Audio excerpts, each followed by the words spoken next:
all you need to know about wrestling. This shouldn't take very long. Here's Bo and Uncle Peter. Oh, yes! I hate this! It is revolting! Wrestling News, episode 56. A punch for Brian. Ladies and gentlemen, boys and girls, welcome back to another thrilling episode of Comic Book Man's Video Outhouse. I am, of course, your humble host, Uncle Peter, working very hard amidst all the wee folk. Joining me, as he always does for this nonsense, is the one and only Bo. Hey, there you go. And we are where we always are for this stuff. Alternate Reality Incorporated, that comic book megastore next to the corner of 111th and Kedzie in the picturesque Mount Greenwood neighborhood of Chicago. Alternate Reality Incorporated, where all your new books are 15% off each and every day, each and every time you waltz into the store. No stumbling. He likes you, he gives them to you. We're going to start right off today with news from the WWE, and the one story that's connected with the WWE that seems to be gripping the entire nation, or at least the state of Connecticut, and I'm going to let this man run with it. The Connecticut Democratic chairman, a woman named Nancy DiNardo, she filed a complaint with the Federal Election Committee. Bitching about something. And asked about an investigation into whether Linda McMahon's Senate campaign has illegally coordinated itself with the WWE because on Monday, they began the Stand Up for the WWE program. Yes. They said it's because everyone's attacking the WWE and they think that their fans and their employees should stand up and stand for the company. Like that timing. There's only one problem with that. That's illegal under campaign laws! No.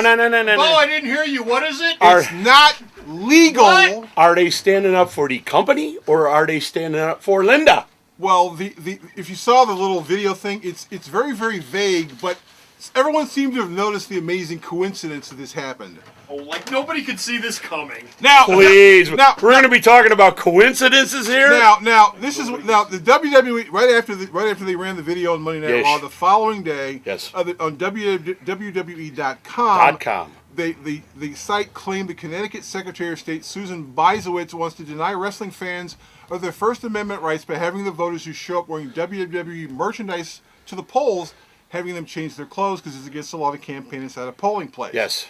The problem was that Bysiewicz said, no, that's not what we told them.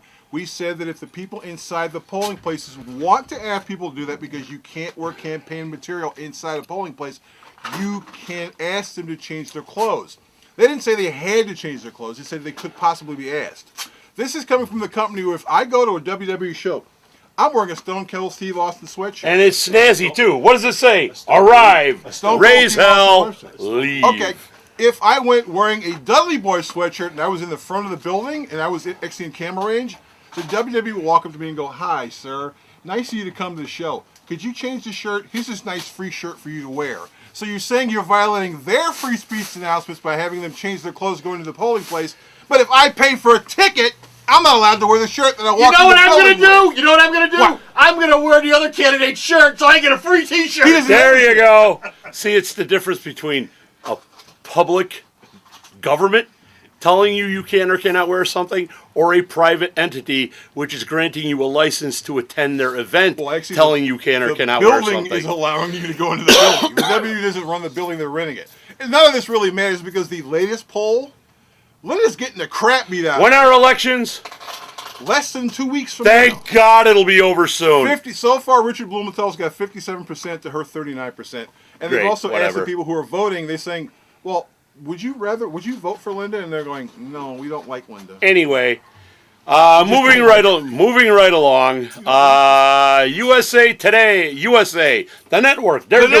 Yes, they're bringing something back. They're bringing Tuff Enough back. Reviving. It's a revival. USA is going to enter the reality programming business. The first thing they ordered was another season of Tuff Enough. Yes. The first series ran on MTV for 3 years and moved to UPN in 2004. It was part of SmackDown.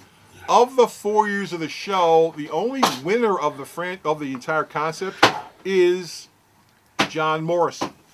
Other people have been introduced, but it hasn't really been a very big success. And the reason it got killed in 2005 was because Triple H said, we're revealing too much about the business. We shouldn't do this. I wish he'd shut up sometimes. Dana White went, why don't we do a show which has MMA guys learn how to be part of the UFC? Yeah, and lo it and went behold, over big. the money started going. How about that? So, leading the pack as they always do. In the... You knew it was coming, and it's a surprise to nobody. It's a surprise. It's a surprise. No, it's not. We knew it was coming. Matt Hardy. Matt Hardy finally announced. He fessed up. Everything I've been doing, all those videos where I'm talking about stuff and doing weird things and showing Rey Mysterio without his mask eating lunch. Yes. This was all part of an elaborate plan so the WWE would cut me. Get rid of me. So, after a while, they went... And a surprise to everyone. Bye, Matt. See ya. So long. So kick your shoes off. All you had to do was ask. Y'all come back now here. Yeah, so expect him to join TNA probably in about 3 months. But then again, since they released him from his contract, he may not have to wait 90 days. To so on TNA, wait for the Nancy Drew mystery. No, wait a minute. That's we're talking the other one. Yes, the Hardy Boys. There we go. Hardy Boys versus Beer Money seems to be a natural program. I love it. Somebody else leaving the WWE. Oh, it's a sad thing. It's terrible. It's tragic. We're all broken up right in here where it counts. Jamie Keys. She was the ring announcer for ECW. Yes. She was part of NXT. She was the smaller blonde with the big boobs, fake implants, as opposed to the taller blonde. To the bigger one with the smaller A blonde with fake boobs in the WWE. What were the odds? She was the smallest. She was the small gymnast woman. They cut her from her contract. Why? She got cut from the show. She got cut from her contract. Apparently, she just wasn't picking up on her the boobs weren't big enough. Ah, well. Actually, for her size, her well, boobs that were can be enormous. fixed. No, they were pretty. She would have been bizarre looking. They weren't big enough. They were big. Make them bigger. She's only about that tall. Bigger's better. She'd have tilted over and fell. That's what. So folks are leaving. We got somebody coming though, kind of. Freddie Prinze Jr. has come back to the WWE. He's going to work as a director-producer. He will not, however, move to Stamford, Connecticut because Stamford's too damn boring. Bringing Buffy with him? Stanford's like 20, 30 minutes away from New York City. He lives in California.